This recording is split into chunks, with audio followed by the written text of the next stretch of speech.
સમજૂતી મેળવીએ।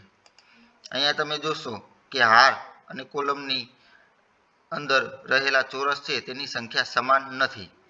અહીંયા તમે જોશો કે નીચેની હાર છે તેમાં કુલ 5 ચોરસ છે અને ઊભી જે કોલમ છે તેમાં કુલ 4 ચોરસ છે।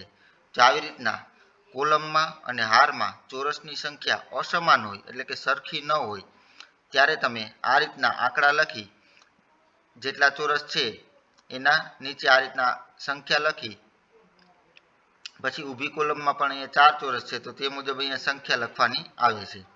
ત્યારબાદ છેલ્લો જે ચોરસની સંખ્યા હોય તેનો છેલ્લી ચોરસની સંખ્યા એટલે કે અહીંયા આપણી પાસે કુલ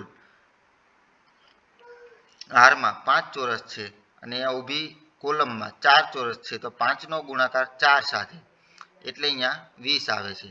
ત્યારબાદ 4 નો ગુણાકાર 3 સાથે એટલે 12 આવે છે। 3 નો ગુણાકાર 2 સાથે એટલે 6 આવે છે અને 2 નો ગુણાકાર 1 સાથે એટલે અહીંયા 2 આવે છે।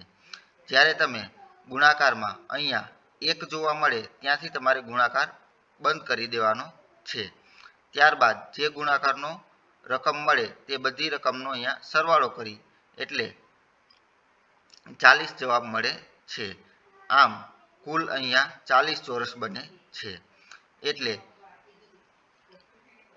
કે જો 4 હાર હોય અને 5 કોલમ હોય તો તે માટેની ચોરસની સંખ્યા 40 મળશે। હવે ચોરસમાં અન્ય બીજી રીતો જોઈએ।